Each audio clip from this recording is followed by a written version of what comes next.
इष्टदेव भगवान श्री स्वामीनारायण पवित्र श्रावण मास अंतर्गत श्री शिव महापुराण कथा मंदिरामध्ये विराजमान श्री लक्ष्मीनारायण देव, श्री घनश्याम महाराज, श्री राधाकृष्ण देव, भगवंताचे सर्व स्वरूप कथेमध्ये उपस्थित गुरुवर्य परमपूज्य सद्गुरु स्वामी गोविंद प्रसाद दासजी स्वामी, उपस्थित सर्व कथाप्रेमी हरिभक्तगण, लाईव्हच्या माध्यमातून श्रवण करणारे सर्व भक्त मंडळी, सर्वांना जय श्री स्वामीनारायण.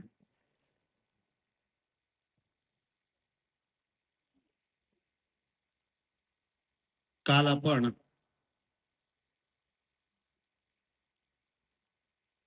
लिंग प्रादुर्भावाची कथा ऐकली होती की भगवान ब्रह्मा आणि विष्णूजींच्या मध्यभागी त्यांचा विवाद सुरू होता आणि अग्निस्तंभ रूपाने भगवान प्रगट झाले. दोघांनी मिळून भगवंताचं पूजन केलं. ज्या दिवशी भगवान अग्निस्तंभाने प्रकट झाले, मार्गशीर्ष शुक्ल पौर्णिमेचा दिवस, आणि पतिप्रदा या दोघही तिथ्या त्या दिवशी होत्या. ज्या दिवशी ब्रह्माजी आणि भगवान विष्णू यांनी भगवंताचं पूजन केलं, तो दिवस म्हणजे शिवरात्रीच्या नावाने प्रसिद्ध झाला. तिथपर्यंतची कथा आपण काल ऐकली होती. भगवंताचे दोन स्वरूप आहे, एक आहे पिंड स्वरूप आणि एक आहे मूर्ती स्वरूप. आता यामध्ये अनेक प्रकारांचे प्रश्न आपले असतात की स्त्रियांनी शिवपिंडाला हात लावू किंवा नाही. तर सर्वप्रथम आपण यामध्ये जाऊ त्यापूर्वी इथे जो लिंग शब्द वापरलेला आहे हा कोणताच शरीराचा अवयव म्हणून नाही, भगवान सदाशिवांचं एक प्रतीक म्हणून ह्या पिंड शब्द किंवा लिंग शब्द ह्या शिव महापुराणामध्ये वापरलेला आहे. जे खालची पीठ असते ते माता पार्वतींचे हात आहे. ज्या प्रकारे कंपनीचा सिंबल असतो तसा भगवान सदाशिवांचं एक प्रतीक म्हणजे ते पिंड आहे. शिव महापुराणामध्ये स्पष्टपणे लिहिलं आहे की सर्व जातीचे मनुष्य आणि स्त्रिया पण शिवपिंडाची पूजा अवश्यपणे करू शकतात. त्यामध्ये कोणत्याच प्रकारचा भाग नाही. तर शौनकजी महाराज सुतजी महाराजांना विचारतात, कथम लिंगम प्रतिष्ठाप्य कथम वा तस्य लक्षणम कथम वा तत्समर्थश्च देशे काले के नाही, की त्या शिवपिंडाची स्थापना कशा प्रकारे केली पाहिजे. घरातले शिवपिंड, मंदिरातले शिवपिंड हे कसे असले पाहिजे, त्यांचे लक्षण काय आहे, त्यानंतर त्यांची पूजा विधी कशा प्रकारे केली पाहिजे,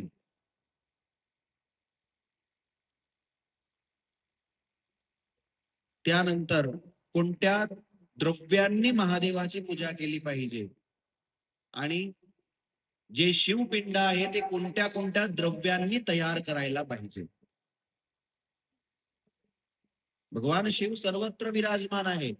तुम्ही कोणत्या पवित्र नदीमध्ये स्नान करत असले आणि एक हात असा असला आणि तुम्ही तुमच्या हाताचा एक बोट वाकवून जर त्यावरती अभिषेक करा शिवपिंड समजून, तरी पण महादेवाचा अभिषेक केल्याचं फळ तुम्हाला मिळतं. तर मग कोणत्या कोणत्या प्रकारे महादेवाची पिंड आपण निर्माण करू शकतो. तर सुतजी महाराज म्हणतात की शिवलिंग जे आहे त्याचं सर्वप्रथम आपण पीठ समजूया. पीठ म्हणजे जे माता गौरींचे हात आहे, म्हणजे जो खालचा पीठचा भाग आहे ज्यावरती शिवपिंड स्थापित आहे. आपण जेव्हा महादेवाचा अभिषेक करतो फक्त भगवान शिवचाच नाही, पण जे खालचं स्वरूप आहे पीठ स्वरूप ते माता पार्वतींचं स्वरूप आहे. म्हणजे आपण भगवान शिव आणि माता पार्वतींची दोघांची पूजा तिथे करत असतो. तर सर्वप्रथम पीठचे प्रकार सांगण्यात आले. तर 3 प्रकार पीठचे सांगण्यात आले. एक आहे मंडलाकार, म्हणजे अशा प्रकारे गोल असून पुढच्या भागामध्ये ताणलेला असतो, जे आपल्या इथे आहे. त्यानंतर चौरस. चौरस कोणाला म्हणतात, की चौघही बाजूने जो एक सारखा मापाचा असला त्याला चौरस आपण म्हणतो. ते महादेवाचं जे शिवलिंग आहे ते चौरस पीठ वरती पण असलं हरकत नाही. आणि 3 नंबरला सांगितलं त्रिकोण, 3 खुणे. तर त्यावरती पण महादेवाचं पिंड असू शकतं. आता यावरती सांगण्यात आलं की ज्या प्रकारे थाट म्हणतो ना आपण, आधीच्या काळामध्ये जे आपण झोपायचो त्याला काय म्हणतो, थाट. त्याचा आपण पाया म्हणतो, आपल्या भाषेत मासा आपण म्हणतो. त्याचा भाग कसा असतो की वरच्या भागामध्ये जाड असतो आणि मधल्या भागात पतला असतो आणि पुन्हा जाड असतो. त्या प्रकारे याचा खालचा भाग असला पाहिजे. तुम्ही बघा, वरती असा जाड असतो थोडं, मध्यभागी पतला असतं आणि खालती जमिनीला जो भाग लागलेला असतो तो जाड असतो. तर हे विधान शिव महापुराणामध्ये आहे. 2 प्रकारांची पिंड आहे. एक आहे चल आणि एक आहे अचल. अचल म्हणजे मंदिरांमध्ये कायम स्वरूपी जे प्रतिष्ठापित करण्यात आला आहे त्याला अचल म्हटलेलं आहे. आणि ज्या ज्या पिंडाला आपण घरामध्ये ठेवला आहे, ज्याला उचलून आपण कुठे पण नेऊ शकतो, देवताटामध्ये ठेवून तरच आंघोळ घालू शकतो, ते आहे चललिंग. तर या सर्वप्रथम दोघही पिंडांचे माप सांगण्यात आले, की याचं माप किती असलं पाहिजे, केवढ्या मापाचं असलं पाहिजे. सुतजी महाराज म्हणतात की जे अचल लिंग आहे, जे आपण सार्वजनिक रीतीने मंदिरामध्ये स्थापित करतो, ते यजमान जो असला, ज्याने शिवपिंडाचं दान दिलेलं आहे, कधी त्याचं मूल्य नसतं, कधी पण कोणती पण मूर्ती तुम्ही घरी आणा, तर तुम्ही ते आणल्यानंतर वारंवार तिची किंमत आठवू नाही. हे महत्वाचं आहे. नाहीतर तुम्हाला त्यामध्ये दैवत राहत नाही. मग तुम्हाला ते फक्त, आपण काय करतो, कोणी आपल्या घरी आलं म्हणजे विचारतं, हे छान आहे शिवपिंड, कुठून आणलं? पण ओंकारेश्वर गेलो होतो. किती रुपयाचं आणलं? अरे तो तर 1000 रुपयाचा म्हणत होता, मी तर 500 रुपयात आणलं. म्हणजे आपण देवाची किंमत करतो, तर त्याने कधीच त्या पिंडामध्ये देव राहत नाही. आणि केव्हा पण मूर्ती भगवंताची आणायला जा किंवा हे पिंड आणायला जा, तर कधीच त्याची किंमत करू नये. भगवंताला आपल्या सोबत यायचं असेल, हा एक आहे आपला बजेट आहे तो त्याला सांगून द्यावा. पण तो जर 500 म्हणत असला तर 450 वरती आणून ते पिंड कधीच आपल्याला सुख देत नाही. म्हणून केव्हा पण तुम्ही तुमच्या घरामध्ये सार्वजनिक रीतीने मूर्ती आणा. आता गणपतींच्या मूर्त्या आहेत, तर वारंवार कोणी विचारलं की किती रुपयाची मूर्ती आणली, वारंवार तुम्ही त्याची किंमत सांगा, तर त्यामध्ये दैवत राहत नाही. एक वेळा स्थापना झाली म्हणजे ते सर्व विसरून जायचं. कोणी विचारलं तरी सांगायचं की भगवंताची किंमत आपण करू शकत नाही. इथे एवढ्या सुंदर सुंदर मूर्त्या पाहून विचारतात काही लोक की किती रुपयाची आहे, कुठून आणली. तर आता ती सामान्य मूर्ती राहिली नाही. 2 दिवसावर मी आपली नगर यात्रा पाहत होतो. पहिल्या दिवशी जे निघाली ना, त्यामध्ये हे स्वरूप मी पाहिले ट्रॅक्टरावरचे. युट्यूबला आहे व्हिडिओ, तुम्ही पहा. हे स्वरूप मी पाहिले. हे स्वरूप आणि ते स्वरूप पूर्ण अलग दिसत आहे. कारण की त्यानंतर यामध्ये दैवत टाकण्यात आलं, वाण स्थापित झाले. तुम्ही स्वतः पाहिजा, त्याचा स्क्रीनशॉट घेऊन आणि इथे येऊन असं पहा. हे स्वरूप हे स्वरूप किती अलग आहे, कारण की यामध्ये आता दैवत आहे, भगवान विराजमान आहे, हे मूर्ती नाही, साक्षात भगवान विराजमान आहे असा भाव आपण ठेवायचा. तर जे मंदिरामध्ये अचर लिंग आपण स्थापित करतो, ते अचर लिंग जो यजमान असला त्या यजमानाच्या 12 बोटांनी एवढं असलं पाहिजे. म्हणजे अशा प्रकारे हे पाच आणि वरती हे 2, अशा प्रकारे त्याचं माप हे 12 बोटांचं असलं पाहिजे. त्यापेक्षा कमी असलं तर त्यात दोष लागत नाही, किंवा त्यापेक्षा लहान येऊन गेलं तर त्यात दोष नाही. त्या पिंडाची पूजा केल्याने कमी फळाची प्राप्ती होते, आणि जर त्यापेक्षा मोठं असलं तर उत्तमच आहे, असंही शिव महापुराणामध्ये सांगितलेलं आहे. तर हे झालं अचल लिंगाचं माप. त्यानंतर जे चल लिंग आहे त्या लिंगाचं माप जे घरामध्ये आपण ठेवतो, त्या चल लिंगाचं माप सांगण्यात आलं की आपल्या हाताच्या एक भागा एवढं, म्हणजे एवढं ते लिंग स्वरूप असलं पाहिजे. आपले संत असं म्हणतात की हा जो आपला भाग आहे, मुख्य अंगठा भाग, त्या भागाचा एवढ्या भागामधलं शिवपिंड असलं पाहिजे. तर ज्या प्रकारचं शिवपिंड आहे त्याच धातूची ती पीठिका पण असली पाहिजे. जर स्फटिकचं शिवलिंग आहे तर त्यासाठी सांगितलं की स्फटिकची असली पाहिजे. त्यानंतर जो पण धातू असला त्या धातूचीच पीठिका असली पाहिजे. फक्त यामध्ये बाद सांगण्यात आला बाणलिंगासाठी. बाणलिंग म्हणजे नर्मदा नदीमधून प्राप्त होणारं जे शिवपिंड आहे त्याचं तुम्ही कोणतं पण पीठ बनवू शकता. त्याला तुम्ही चांदी लावू शकता, त्याला तुम्ही सोनं लावू शकता. पण बाकीच्या शिवपिंडांचं विधान सांगण्यात आलं की ज्या धातूचं लिंग असलं त्याच धातूची त्याची पीठिका असली पाहिजे, फक्त नर्मदेश्वर शिवपिंडाला सोडून. तर सुंदर देवालय निर्माण करावं. आता जे सार्वजनिक रीतीने आपण शिवपिंड स्थापित करतो त्याचं थोडस विधान सांगण्यात आलं. सुंदर देवालय तयार करावं, अनेक प्रकारांच्या देवगणांच्या मूर्त्या तिथे स्थापित कराव्यात.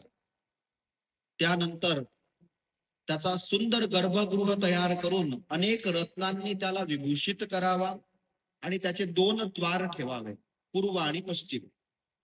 महादेव मंदिराचे 2 द्वार असायला पाहिजे, पूर्व आणि पश्चिम. ते शिवपिंड स्थापित करण्याआधी त्या जागेवरती जमिनीमध्ये 9 रत्नांना तिथे स्थापित करावे. सर्वप्रथम नीलम, लाल, वैदुर्य, श्याम, मरक्य, मोती, मुंगा, गोमेद आणि हिरा, हे जे 9 रत्न आहे हे वैदिक मंत्रांच्या माध्यमातून तिथे आधी स्थापित करावे. त्यानंतर स्थापित झाल्यानंतर जे ब्राह्मण परिवार तिथे असतील त्या सर्व ब्राह्मण परिवारांना सुंदर भोजन देऊन आणि तृप्त करावे. जे आचार्य असतील त्यांना धन देऊन प्रसन्न करावे. जे भाई बंधू, जे परिवारजन अतिथी असतील त्यांना पण इच्छित वस्तू देऊन आणि प्रसन्न करावे. हा प्रतिष्ठाचा विधी आहे.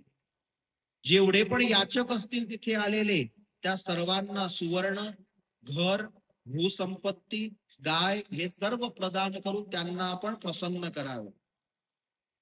शिव महापुराणामध्ये सांगितले की स्थावर जंगम हे जे दोघही प्रकारच्या सृष्टी आहे त्यांना पण तृप्त करावे. स्थावर म्हणजे झाड आहे, लता आहे, वेली आहे, यांना पाणी देऊन त्यांची सेवा करून त्यांना तृप्त करावे. आणि जंगम म्हणजे जे प्राणी आहे, कीट आहे, यांना पण भोजन देऊन पाणी देऊन तृप्त करावे. आणि त्यानंतर ते शिवपिंड ओंकारचा जप करीत करीत पीठ सहित प्रणव मंत्राचा उच्चारण करीत तिथे स्थापित करावं. स्थापित झाल्यानंतर दररोज षोडशोपचार विधीने त्या पिंडाची पूजा करावी. षोडशोपचार विधी म्हणजे आपण महापूजेमध्ये जे पूजन करतो, पण त्यामध्ये नारायणांचं पूजन करतो, त्याच प्रकारे भगवान शिव यांचं षोडशोपचार विधीने दररोज पूजन त्या पिंडाचं झालं पाहिजे. नाही केलं तर मग स्थापित करणारे आयोजक यांना पाप लागतं. म्हणून दररोज स्थापित केल्यानंतर त्या देवाची पूजा तुमच्याने झाली पाहिजे.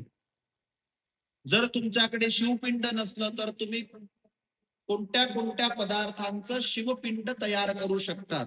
तर सर्वप्रथम सांगितलं, मातीचं शिवपिंड तुम्ही तयार करू शकता. तुम्ही अशा जागेवरती पोहोचले की जिथे तुम्हाला शिवपिंड भेटत नाहीये आणि तुमचा नियम आहे की दररोज मला महादेवाची पूजा करायची, तर तिथे मातीचं शिवलिंग तयार करून त्याची पूजा केली तर तुम्हाला पूर्ण फळ मिळतं. त्यानंतर सांगितलं, पिठाचं शिवलिंगही तुम्ही तयार करू शकता. आपण पीठ बांधतो, त्यातून आपण शिवलिंग तयार करून त्याची पूजा केली तरी आपल्याला तेवढंच फळ मिळतं. त्यानंतर गाईच्या शेणापासून शिवलिंग तयार करावं आणि त्यानंतर कोणतं फूल असलं त्या फुलाचं पण शिवलिंग तुम्ही तयार करू शकता. त्या फुलाला तुम्ही असं उलट ठेवा म्हणजे जो वरचा भाग असतो तो शिवपिंडा समान झाला, तर त्याचाही अभिषेक केला शिवपिंड समजून, तर तुम्हाला पूर्ण फळ मिळतं. त्यानंतर सर्वोत्तम फुलांमध्ये सांगितलं शिवपिंड स्वरूपाने ते आहे करेणचं फुल. आता करेण म्हणजे गुजराती फुल झालं, पण अशा पिवळ्या रंगाचं दांडीवालं फुल येतं, करणीचं करेणच म्हणतात. लाल पण असतं, पण पिवळ्या रंगाचं जे आहे त्या फुलाचं शिवपिंड तयार करून आपण पूजा करू शकतो. त्यानंतर फळाचं शिवलिंग तयार करू शकता. त्यानंतर गुड गुडाचं पण शिवलिंग तयार करू शकता. त्यानंतर सांगितलं लोणी. त्यानंतर सांगितलं भस्म, पण भस्माचं शिवलिंग हे फक्त संन्यासींसाठी आहे. त्यानंतर अन्नाचं तुम्ही शिवलिंग तयार करू शकता. तर ह्या प्रकारचं शिवलिंग तुम्ही, तुमच्याकडे कधी शिवलिंग प्राप्त नसलं तर ह्या प्रकारचं शिवलिंग तयार करून तुम्ही जर त्या लिंगाची पूजा केली तर तुम्हाला पूर्ण फळ मिळतं. आता पूर्वीचा काळ असेल की कोणी आणू शकत नसतील, एवढे मिळत नसतील, तर त्यासाठीचा पण हा रस्ता असू शकतो. आज तर आपल्याकडे सर्वांकडे घरोघरी शिवपिंड आहे. तर दररोज अशा प्रकारे शिवपिंड तयार करून कोणी 10,000 वेळा अथवा 1,000 वेळा पण प्रणव मंत्र म्हणजे ओम ओम या मंत्राचा जप करतो, त्याला शिवलोकाची प्राप्ती होते.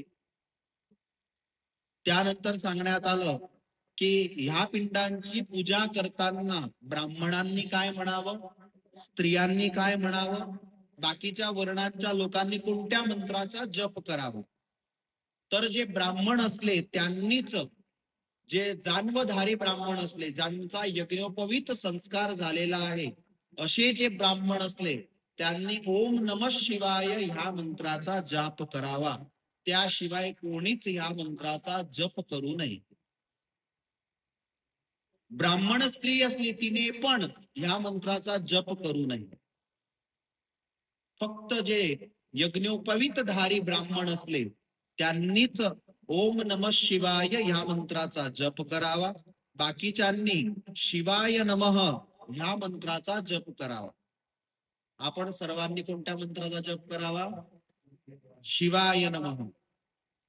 तर हा जो पंचाक्षर मंत्र आहे, जर कोणी मनुष्य शिवाय नमः शिवाय नमः अशा प्रकारे 1 करोड जप करतो तर त्याला ब्रह्माजी समान प्राप्ती होते, म्हणजे तो ब्रह्मा होतो.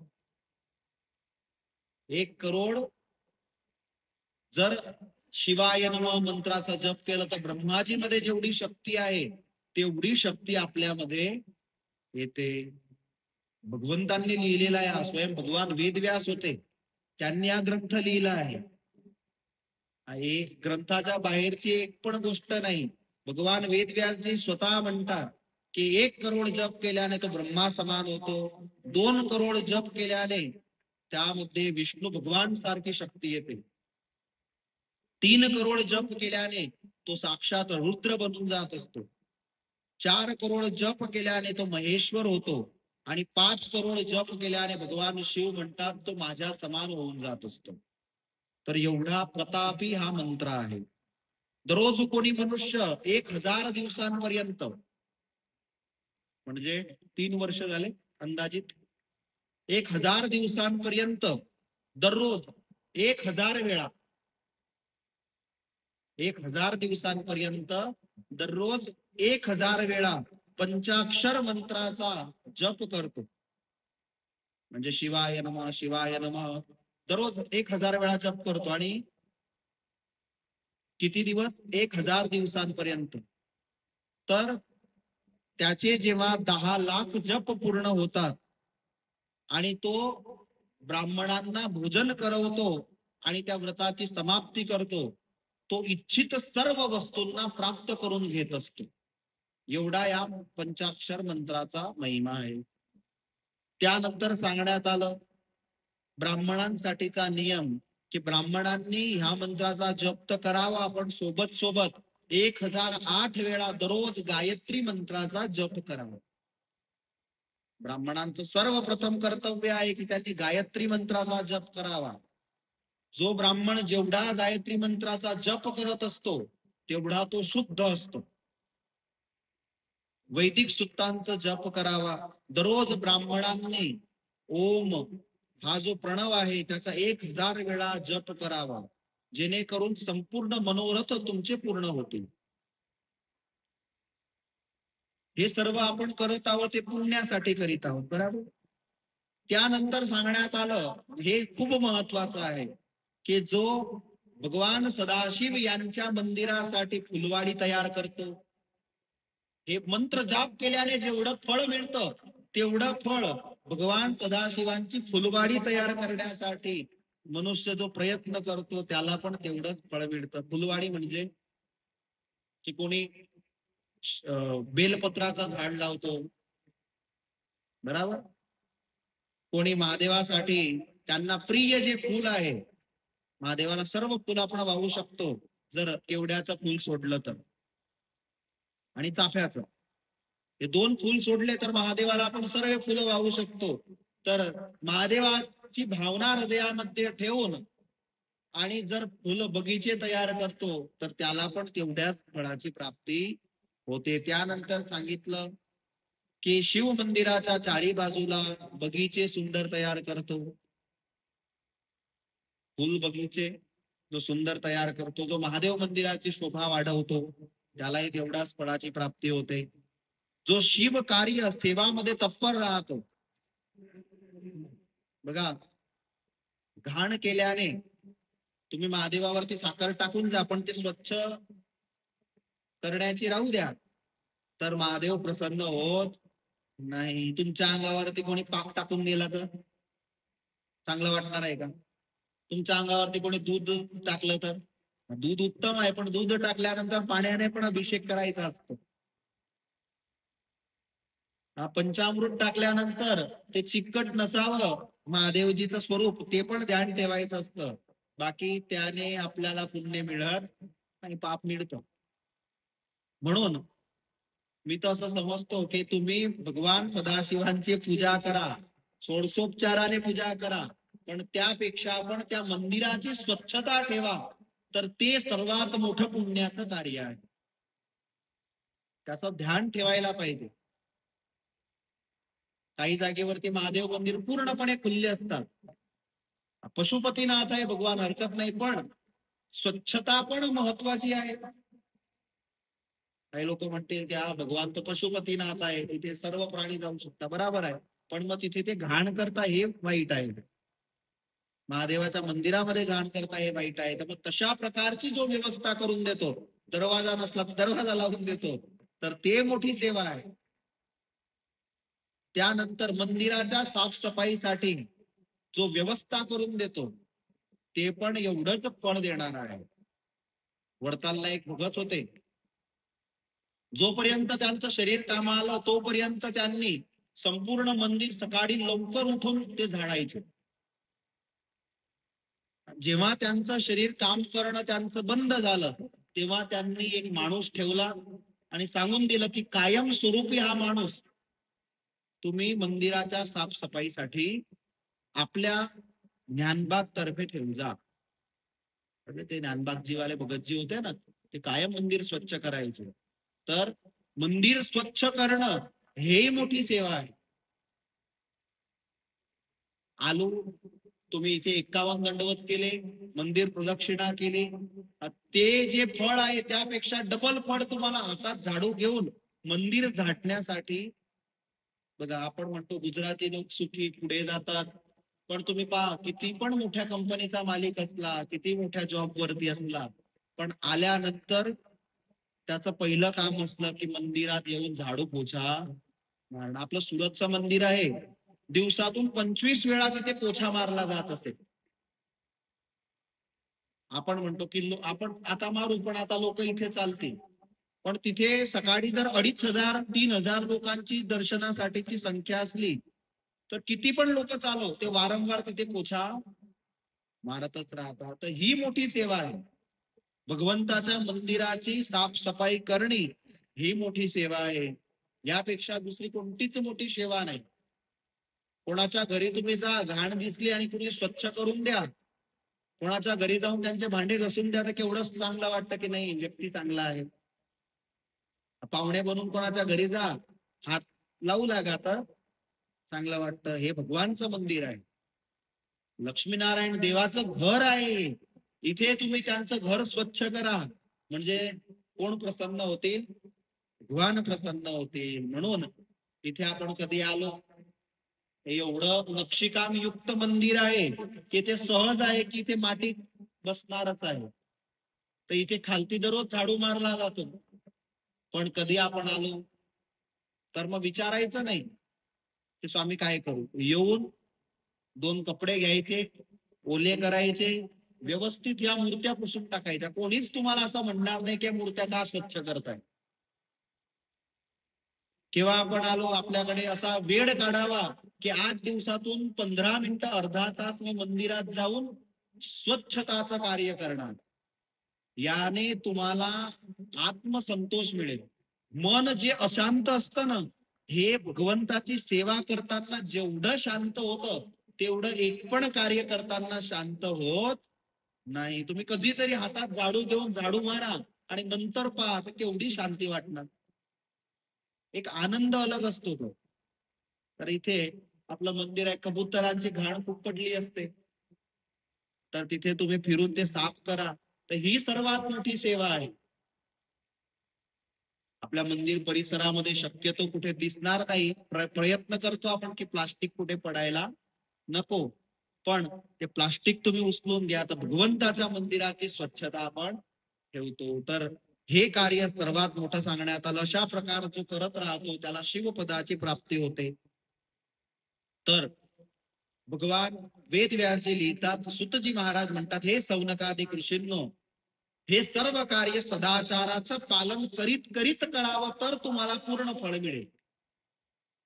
तुम्ही बाहेर पापाचरण करत असले आणि इथे येऊन सदाचाराचं फक्त सेवा करत असले तर पूर्ण फळ तुम्हाला मिळणार नाही. म्हणून सर्वप्रथम आवश्यक आहे की तुम्ही सदाचाराचं पालन करावं. तर सदाचार कोणाला म्हणतात, तर त्याचं वर्णन करण्यात आलं. त्याआधी सांगण्यात आलं की सर्व कार्य करताना निष्काम भाव ठेवावा. कोणत्याही प्रकारची इच्छा कामना ठेवून हे सर्व कार्य करू नये. निष्काम भावनेने तुम्ही जेवढं हे कार्य कराल तेवढं चांगलं आहे. असं होतं, निष्काम भावनेने कार्य करणारे खूप कमी असतात. एक माझ्याकडे आला, स्वामी काय करू? म्हटलं एक काम कर, हे जे बाहेरची प्रदक्षिणा बसायची आहे ना, हे स्वच्छ करून टाक. अच्छा ठीक आहे म्हणे. बाटली भरून आला, 2-4 कपडे घेतले, स्वच्छ करत करत करत करत त्याने 10-15 स्वच्छ केले असतील इथपर्यंत. जसा मी तिकडे गेला तसा त्याने त्या बादलीमध्ये ते कपडे टाकले आणि इथे ठेवून ठेवले. काल संध्याकाळी म्हटले वास कुठून येते आहे. ते पाहत पाहत गेला तर बादली भरून पाणी पडलं होतं. एवढं घाण ते वास मारत होता, कपडे पण त्यात होते. जर मी इथे शेवटपर्यंत उभा असता ना, तर त्याने मला दाखवण्यासाठी पूर्ण मंदिर स्वच्छ केलं असतं. अथवा जेवढं झालं तेवढं, पण ते घाण आहे ते तर फेकली असती. तर कोणाला दाखवण्यासाठी नाही, आपण जे सेवा करतो आहे ते भगवंताला माहिती आहे. जेवढी आपण आपली सेवा दाखवू तेवढं आपलं पुण्य नष्ट होऊन जात असतं. म्हणून कधीच वाणीद्वारा पण आपण आपली सेवा सांगू नये. जे सेवा झाली ती सेवा मी भगवंतासाठी केली, ते कधीच वाणीद्वारा बोलून दाखवू नये. जो वाणीद्वारा बोलवून दाखवतो त्याची सेवा झिरो होऊन जाते. तुम्ही या मंदिरामध्ये लाखो रुपयांची सेवा केली असेल, बरोबर. सामान्य उदाहरण देतो. शेवटी शेवटी आपण एक भगवान कृष्ण यांची बासुरी बनवली. मला माहिती नाही कोणी बनवली, पण बनवली. तुम्ही दर्शन करायला जासाल ना, तेव्हा असा भाव येईल, ही मी दिली आहे, ही मी दिली आहे. तो भाव ठेवू नये. तेव्हा असा भाव ठेवावा की हे भगवान कृष्णांची बासुरी आहे. आणि जर असा भाव पण आला, तसा भाव ठेवावा की ही सेवा मला मिळाली होती, माझे पुण्य कर्म की ही सेवा मला मिळाली, पण मी दिलाय असा अभिमान तिथे ठेवू नये. जो असा भाव ठेवतो, इथे तुम्ही याल, तुम्हाला इथे 5 वेळा कोणी व्यक्ती पाहतो, म्हणजे अनोळखी व्यक्ती विचारतो, तुम्ही तर मोठं दान दिलं असेल ना या मंदिरात. आपण काय म्हणतो, हो दिलाय ना. हा जो खांबा दिसतोय, असे 5 खांबे मी दिले आहे. हे जे शिखर दिसत आहे, हे शिखर मी दिलाय. हे मूर्ती दिसते, हे मूर्ती मी दिली आहे. तर ते सर्व झिरो झालं. म्हणून हमेशा निष्काम भावनेने सेवा करावी. कोणी आपली प्रशंसा करेल तसा भाव ठेवू नये. जर प्रशंसा झाली तर सर्व शून्य झालं समजा. शौनकजी महाराज म्हणतात की तुम्ही जे जप विधी सांगितला, पूजा विधी सांगितला, हा सर्वोत्तम कोणत्या पुण्यक्षेत्रामध्ये करायला पाहिजे, कुठे अशा प्रकारे भगवान शिवची पूजा केल्याने कोणत्या कोणत्या फळाची प्राप्ती होते ते सांग. अलग अलग स्थानी महादेवाची पूजा केल्याने अलग अलग फळांची प्राप्ती होते. त्यामध्ये सर्वप्रथम सुतजी महाराज म्हणतात की सर्वप्रथम मनुष्याचं कर्तव्य आहे की त्यांनी तीर्थयात्रा करायला पाहिजे. तर तीर्थयात्रा आता काही कठीण राहिलेली नाहीये. आज जर तुम्हाला जगन्नाथपुरी जायचं असलं तर 3 दिवसामध्ये माणूस जगन्नाथपुरीची यात्रा करून येतो. आज जर रामेश्वरम जायचं असलं तर 4 दिवसामध्ये रामेश्वरमची यात्रा खतम करून माणूस वापस येतो. हरिद्वार जायचं असलं तर 2 दिवसामध्ये वापस येऊ शकतो. ट्रेनचा प्रवास, विमानानं जात अजून फास्ट येवा. तर तीर्थयात्रामध्ये अवश्यपणे जावं. तीर्थयात्रामध्ये जाऊन काय करावं, तर स्नान दान जप हे सत्कर्म मनुष्यांनी करायला पाहिजे. फक्त तीर्थयात्रामध्ये गेले आणि हे कार्य नाही केले तर त्याला रोग होतात, त्याला दरिद्रता येते आणि येणाऱ्या जन्मांमध्ये तो त्याची वाणी स्टॉप होऊन जाते, मुगा होऊन जातो. तर हे सर्व दोष त्याच्यामध्ये येत असतात. म्हणून तीर्थयात्रामध्ये जेव्हा जा तेव्हा त्या तीर्थामध्ये स्नान करावे, तिथे दान करावं आणि भगवंताचा जो तुम्हाला दीक्षा ज्या मंत्राची असली त्या मंत्राचा जप करावा. तर सर्वप्रथम सरस्वती माता आहे, त्या मातेचा महिमा सांगण्यात आला की सरस्वती माता जी आहे तिचे 60 मुख आहे. सरस्वती माताचे दर्शन आपण कुठे केले आहे? मी माणा गावाला केले आहे, बरोबर.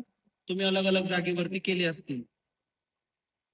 तर तिथे भगवान सदाशिवांची पूजा केल्याने तिथे ब्रह्म पदाची प्राप्ती होते. त्यानंतर गंगा जी आहे 100 मुखांनी वाहत आहे. तर त्यामध्ये पण काशी, प्रयाग, हरिद्वार, ऋषिकेश हे क्षेत्र गंगाजीच्या किनारी आहे. तिथे जाऊन कोणी मनुष्य भगवान सदाशिवांची पूजा करतो तर त्याच्या पुण्याचा काही महिमा सांगू शकत नाही, एवढा पुण्यशाळी तो होत असतो. खास करून सूर्य मकर राशीमध्ये असला त्या क्षणी विशेष फळाची प्राप्ती होते. त्यानंतर सोनभद्र नदी आहे, तिचे 10 मुख आहे. तिथे भगवान सदाशिवांची पूजा केल्याने इच्छित फळाची प्राप्ती होते आणि विनायक पदाची प्राप्ती होत असते. नर्मदा नदी आहे, तिचे 24 मुख आहे. तिथे पूजा विधी केल्याने वैष्णव पदाची प्राप्ती होते, खास करून मार्गशीर्ष महिन्यामध्ये. गोदावरी नदी आहे, जे या महाराष्ट्राची गंगा नदी आहे. तर तिथे भगवान सदाशिवांची पूजा विधी केल्याने ब्रह्महत्या, गोवध हे सर्व जे मोठे मोठे पाप असले त्या पापांपासून पण जीवात्मा शुद्ध होऊन जात असतो. त्याला रुद्र लोकाची प्राप्ती होत असते. विशेष करून भाद्रपद महिन्यामध्ये इथे स्नान दानाचा महिमा सांगण्यात आला. त्यानंतर कृष्णावली नदी आहे, ती 18 मुखांनी वाहते. तिथे भगवान सदाशिवांची पूजा केल्याने विष्णू लोकाची प्राप्ती होते. त्यानंतर तुंगभद्रा नदी आहे, ते 10 मुखांनी वाहते. तिथे पूजा विधी केल्याने ब्रह्मलोकाची प्राप्ती होते. त्यानंतर सह्यगिरी पर्वतातून निघणारी कावेरी नदी आहे, ती 27 मुखांनी वाहते. तिथे स्नानाधिक जप पूजा विधी केल्याने इच्छित फळ प्राप्त होता आणि स्वर्ग लोकाची प्राप्ती होते. अशा प्रकारे सर्व नद्यांचा महिमा, 7 नद्यांचा महिमा सांगण्यात आला. तर ह्या स्थानी जाऊन तीर्थयात्रामध्ये जाऊन सदाचार, उत्तम वृत्ती, सद्भावना आणि हृदयामध्ये दयाभाव ठेवून तीर्थामध्ये निवास केला पाहिजे. कुणाविषयी कुभाव ठेवू नये. कुभाव ठेवून तीर्थयात्रा करा तर त्याचं फळ मिळत नाही. फळ तर मिळत नाही. शास्त्र असं म्हणतात की वज्रलेपो भविष्यती, की तीर्थामध्ये जाऊन तुम्ही दुराचार करा, तीर्थामध्ये जाऊन तुम्ही पाप करा. भगवान स्वामीनारायण म्हणतात कांदा लसूण खाऊ नये, आणि तिथे 20 लोटगाड्या पाणीपुरीच्या उभ्या असल्या आणि तिथे पाणीपुरी खा तुम्ही. का तर म्हणे गर्दी जास्त होती पौर्णिमाची. आता तिथे पाप करा, तिथं वज्र समान सांगितलं की त्याला धोतलं जात. इथे पाप करा ना कुठे घरी आपण, तर ते पाप आपण मंदिरात येऊन तीर्थामध्ये जाऊन नाश करू शकतो. पण तीर्थामध्ये केलेलं पाप हे कधीच नष्ट होत नाही, ते वज्र समान होत असतं. म्हणून तीर्थामध्ये गेल्यानंतर कायिक, वाचिक, मानसिक कधी पण पाप करू नये. तर अशा प्रकारे तीर्थयात्रेचा महिमा आणि महादेव भगवंताची, भगवान सदाशिवांचा स्थापनेचा आणि पिंडाचा महिमा सांगण्यात आला. त्यानंतर सदाचार कोणाला म्हणतात असा शौनकादिक ऋषींचा प्रश्न आहे. तर सदाचार म्हणजे जे आचरण केल्याने स्वर्गाची प्राप्ती होते, धर्ममय आचरण केल्याने स्वर्गाची प्राप्ती होते आणि अधर्ममय आचरण केल्याने नरकाची प्राप्ती होते. जे शास्त्रांमध्ये आपण सांगितलेलं आहे, भगवंतांनी सांगितलं आहे की हे करावं आणि हे करू नये. जे करावं ते आहे, तो आहे सदाचार, आणि जे करू नये तो आहे दुराचार, अधर्म. तर थोडक्यामध्ये इथे सांगण्यात आलं, ब्राह्मणांसाठीच सर्वप्रथम सांगण्यात आलं की जो सदाचाराचं पालन करतो तोच खरा ब्राह्मण आहे. त्यामध्ये विप्र, द्विज ब्राह्मण, वैश्य ब्राह्मण, शूद्र ब्राह्मण आणि चांडाल ब्राह्मण यामध्ये फरक सांगण्यात आला. की विप्र कोणाला म्हणतात? विप्र शब्द ब्राह्मणांसाठी उपयोगात घेतला जातो. ज्याला वेदांचं ज्ञान असलं आणि त्याप्रमाणे जो आचरण करत असला त्याला विप्र म्हटला जातो. म्हणजे सर्वोत्तम ब्राह्मण म्हणजे विप्र. विप्र कोणाला म्हणतात? की ज्याला वेदांचा अभ्यास असला आणि त्याप्रमाणे जो आचरण करत असला त्याला काय म्हणतात? विप्र. ब्राह्मणांसाठी सर्वात मानवाचक शब्द म्हणजे विप्र आहे. त्यानंतर सांगण्यात आलं सदाचार, वेदाचार, विद्या, यामधून तिघांपैकी एकच ज्याच्यामध्ये गुण असला, जो सदाचाराचं पालन करत असला, किंवा ज्याच्यामध्ये फक्त वेदांचं ज्ञान असलं, किंवा ज्याच्यामध्ये फक्त कोणत्या दुसऱ्या विद्या असल्या, तिघांपैकी एकच असलं तर त्याला द्विज म्हणावं. द्विज म्हणजे काय? की ज्याचा दुसरा जन्म झाला आहे. दुसरा जन्म म्हणजे तर जेव्हा ब्राह्मणांना यज्ञोपवीत दिला जातो तेव्हा असं म्हणतात की त्यांचा दुसरा जन्म होतो. म्हणून द्विज शब्द ब्राह्मणांसाठी हा दुसऱ्या नंबरवरती म्हणण्यात आला. त्यानंतर क्षत्रिय ब्राह्मण कोणाला म्हणावं, तर ज्याला अल्प आचरण ज्याच्या जीवनामध्ये असलं, ज्याला थोडं वेद अध्ययन माहिती असलं, थोडे मंत्र येत असले, जो राजाचा सेवक असला, असा जो असला त्याला क्षत्रिय ब्राह्मण म्हणावा. त्यानंतर जो शेती करत असला, व्यापार करत असला आणि थोडस ब्राह्मण कर्तव्य करत असला, म्हणजे लग्न लावून देत असला, सत्यनारायणची पूजा करत असला, त्याला वैश्य ब्राह्मण म्हणावं. त्यानंतर जो शेतीच कार्य करत असला, ज्याला वेद अभ्यास माहिती नसला, तर तो आहे तो शूद्र ब्राह्मण म्हणावा. आणि जो दुसऱ्यांचे दोष पाहत असला, दुसऱ्यांचा द्रोह करत असला, त्याला चांडाळ ब्राह्मण म्हणावा. अशा प्रकारे ब्राह्मणांमध्ये सांगण्यात आलं. त्यानंतर क्षत्रियांमध्ये सांगण्यात आलं, जो पृथ्वीचं पुत्रवत पालन करतो त्याला क्षत्रिय राजा म्हणावा. आणि त्याशिवायचे जे लोक आहे ते राजत्वहीन क्षत्रिय म्हणावं. तुमच्याकडे आहे का राज्य? तुम्ही राजत्वहीन क्षत्रिय आहे सर्व. त्यानंतर धान्य यांचा व्यापार करणारा जो विक्रेता आहे तोच वैश्य आहे. बाकीचे जे असले त्यांना वणिक म्हणावे. आणि या तिघही वर्णांची सेवा करणारा जो आहे तो तिसऱ्या प्रकारचा मनुष्य आहे, तिसऱ्या जातीचा मनुष्य आहे. सदाचार कोणाला म्हणावा, तर सर्वप्रथम सदाचारामध्ये सांगण्यात आलं की ब्रह्ममुहूर्तामध्ये जो उठतो तो सर्वप्रथम सदाचार नंबर 1 आहे. सुरुवातच इथून केली जाते. बोला, हे सर्वात मोठं काम आहे.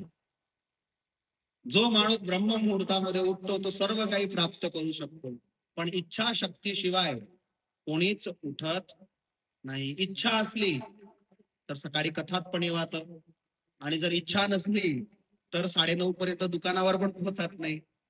म्हणून इच्छावरती आहे सर्व. कल्पवृक्ष समान आहे. बोला, इच्छा केली तर सर्व काही होतं. इच्छा केली ना तर सकाळी 4 वाजता पण व्यायाम होतो, आणि इच्छा नसली तर मग 6 वाजता पण होत नाही. तर सर्वप्रथम ब्राह्ममुहूर्तामध्ये उठून उत्तर दिशेकडे मुख करून मलमूत्रांचा त्याग करावा. दुसऱ्या दिशेमध्ये जर बसत असले तर तिथे ध्यान ठेवावं की जळ, अग्नी, ब्राह्मण किंवा देवतांचं तिथे स्थान नसावं. त्यानंतर सांगण्यात आलं की शौच विधी झाल्यानंतर दुधाला 7 वेळा आणि मूत्रलिंगाला 3 वेळा अशा प्रकारे माती किंवा कोणत्या प्रकारचे स्वच्छ करण्यासाठीचे पदार्थ लावून स्वच्छ करावे. त्यानंतर ते झाल्यानंतर 8 वेळा मुखामध्ये पाणी घेऊन आणि सर्वप्रथम मुखाला स्वच्छ करावं, त्यानंतर दात घसावं. त्यानंतर सांगण्यात आलं की तर्जनी जे बोट असलं त्याने कधीच दात घसू नये. मी रात्री सर्च केलं यावरती की हे बोट का नाही सांगितलंय, तर ह्या बोटाचा संपर्क हा ब्रह्मरंध्रासोबत असल्याने ते ब्रह्मरंध्र दाबलं जातं. हे जे बोट आहे अहंकाराचं प्रतीक आहे. आणि आपण सदाचार करीत आहोत, आपल्या दिवसाची सुरुवात करीत आहोत, तर आपल्या दिवसाची सुरुवात हे कधीच अहंकाराने होऊ नये म्हणून आपल्या पूर्वजांनी सांगितलं की ह्या बोटाचा कधी पण दात घसताना उपयोग करू नये. पण आता काय गरज, आता ब्रश ते करतो आपण, बरोबर. पण पूर्वी होते की आपण बोटाने करत होतो. पण ह्या बोटाचा निषेध माळा करताना किंवा पूजा विधी तिलक लावताना करायला सांगितलेलं, म्हणजे करू नये. तर त्यामागे हे कारण आहे. तर तर्जनी बोटाचा उपयोग करू नये. देवतांचं स्मरण करीत करीत आणि स्नान करावं. स्नान झाल्यानंतर स्वच्छ धुतलेले वस्त्र धारण करावे. आणि त्यानंतर आपण शिवपुराण ऐकतोय म्हणून त्यानंतर त्रिपुंड्र मस्तकावरती धारण करावं. वैष्णव भक्त असले त्यांनी ऊर्ध्वपुंड्र धारण करावं. त्यानंतर प्रातः संध्या वंदन करावं, गायत्री मंत्राचा जप करावा आणि 3 वेळा भगवान सूर्यनारायण यांना अर्घ्य अर्पण करावं. दुपारच्या वेळेस गायत्री मंत्राचा जप करून भगवान सूर्यनारायण यांना अर्घ्य अर्पण करावं आणि संध्याकाळच्या वेळेस पश्चिम दिशेकडे बसून जमिनीला हात लावून जमिनीवरतीच खालच्याच भागामध्ये, सकाळी आपण अशा प्रकारे अर्घ्य देतो, संध्याकाळी जमिनीला बसून आणि त्या पश्चिम दिशेकडे भगवान सूर्यनारायण यांना अर्घ्य द्यावे. अशा प्रकारे सकाळचा विधी सांगण्यात आला. ब्राह्मणत्व पूर्तीसाठी ब्राह्मणांनी दररोज 1000 वेळा गायत्री मंत्राचा जप करावा. जो ब्राह्मण 12 लाख स्वतःच्या जीवनामध्ये गायत्री मंत्राचा जप करतो तोच ब्राह्मण म्हणण्यासाठी योग्य आहे. ज्याने स्वतःच्या जीवनामध्ये 1 लाख पण गायत्री मंत्राचे जप केले नाही तो वैदिक कोणत्याच प्रकारचं कार्य करू शकण्याचा अधिकारी नाही.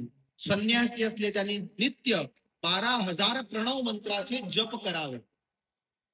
कंटाळा येतोय का? माहिती मिळते ना?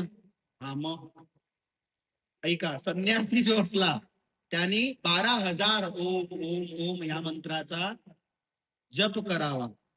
जर त्याच्याने 1 दिवस पण हा नियम उल्लंघित झाला तर त्याने 1 महिन्यापर्यंत येणाऱ्या 1.5 लाख वेळेस प्रणव मंत्राचा जप करावा. लक्षात आलं?